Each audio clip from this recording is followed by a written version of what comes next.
Hey, Tripp here from trippadvice.com. Let me ask you a question. Have you ever heard of the law of attraction? If you have, great, you kind of already know what I'm talking about. And if you haven't heard of this, there's a lot of different definitions, but I'll put it very simply. It's basically what you bring into your life is what you focus on. Now, I have a little bit of a problem with the law of attraction, but I do also see some nice benefits from it. So the law of attraction has been around for, people have said, centuries, right? A lot of great people like Shakespeare, for example, have used things like the law of attraction, but it's really come into popular culture, I'd say maybe around the early millennium, around 2006, when this book called The Secret came out, which was this massive success. It's this small book that just talks about the law of attraction. I know about the book. I've never read it personally, but I don't really love what it says in there because I feel like a lot of what's discussed in The Secret and other areas of law of attraction is very mystical. It's very kind of spiritual, not really connected and grounded into reality. When there's nothing grounded into reality, it's hard to really understand how something like that works. So a lot of people say, if you just think of something that you want, so in this case, maybe it's a girlfriend or just wanting to have multiple women in your life, or maybe you want a lot of money in your life or you want a great job in your life, you just kind of think about it, kumbaya, and it appears. I don't really believe it in that sense, but there is one part of the law of attraction that I do like. So what I do believe to be true about the law of attraction is that what you focus on can come into your life. But I see this more in a practical way. If you're always focusing on something that you're looking for, you just might see it. Why? Because you're clearly going to become more conscious of it if it comes into your realm. But sitting back and doing nothing and just thinking about it, it's not going to happen. But let's say, for example, that you want an amazing girlfriend and you can picture her perfectly. You know exactly what kind of girl it is. You know what she's into. You know exactly what she looks like. You know her values. You know everything about her, and you have this kind of picture in your head.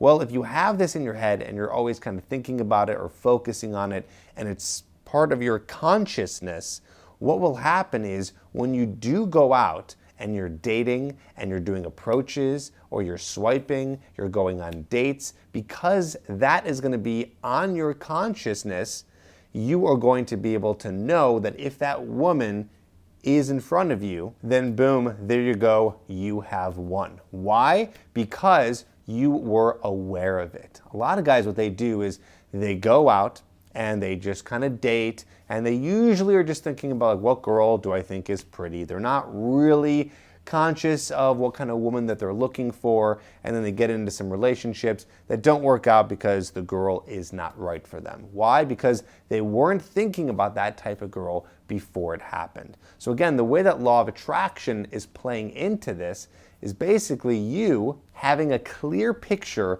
of what you want and you looking for it. So clearly, I think we both know this, that women are not going to just appear on your doorstep, right? It's not that simple. It's not like you're just going to sit back and they're going to come to you. Especially in this day and age, we know that we do have to be the one to approach, to start the conversation, to make things happen.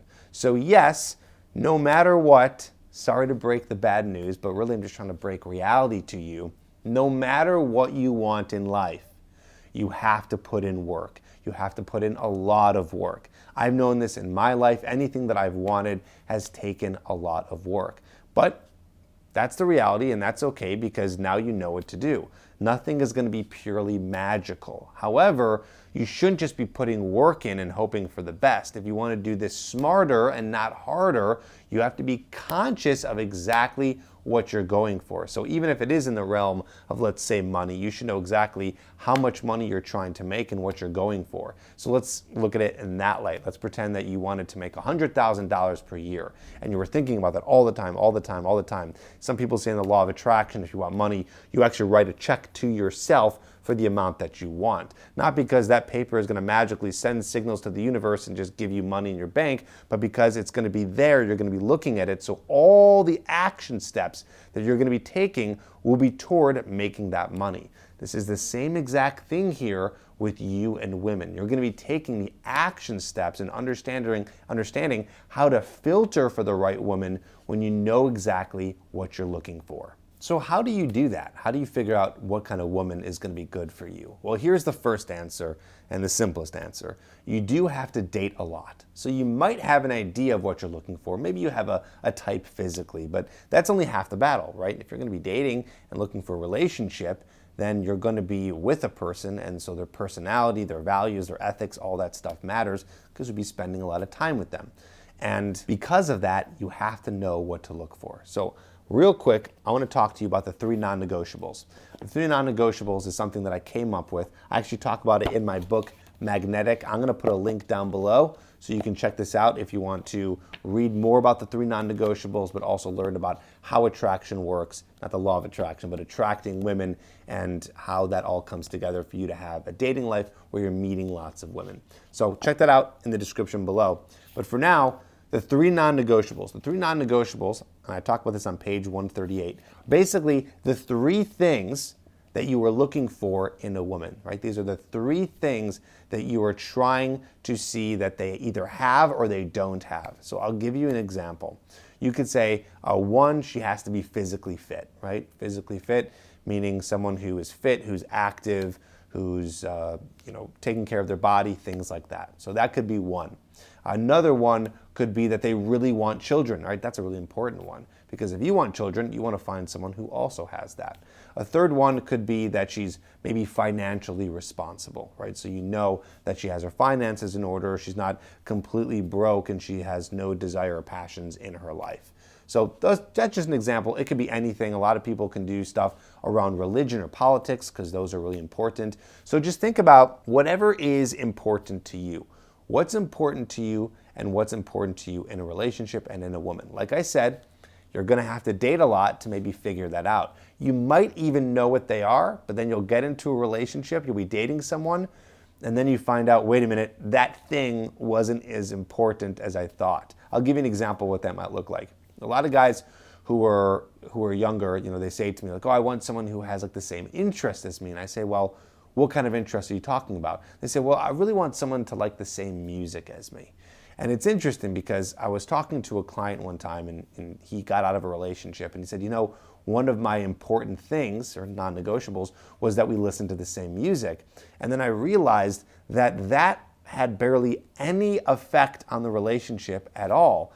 And her liking the same music as me or not liking the same music as me didn't really do anything for the relationship, and the relationship ended for other reasons. So I'm not saying that was dumb or stupid of him to be thinking that way, but what I'm saying is you might think something is important, but once you experience it, it's not as important. So it depends what that is. So what you should do, and again, I talk about that in the book, what you should do is come up with this list of 3. Figure out what it is. Use law of attraction kind of stuff to be thinking about it, to be conscious of it all the time. Write it down. Put it in your wallet. Put it in your pocket. Before you go on a date, look at that list so you can really understand what it is that you're looking for. And by the way, this advice goes to anyone. It doesn't matter if you're 18 years old or you're 55 and you're watching this video. You should know exactly what you're looking for so you can find it and have a better shot at a really awesome relationship. So again, hard work is inevitable. Whatever you want, you're going to have to put the work in. You're going to have to do the approaches. You're going to have to message people on the apps. You're going to have to get rejected. Rejection is inevitable, but remember, every rejection is one step closer to the woman that you are looking for. So I hope that helps today. Remember, if you want a copy of Magnetic to learn more about the 3 non-negotiables and just in general learn how women are attracted to men and how you can tap into that, go down below. It's also on Amazon, but the link is there for you to just click on and check it out.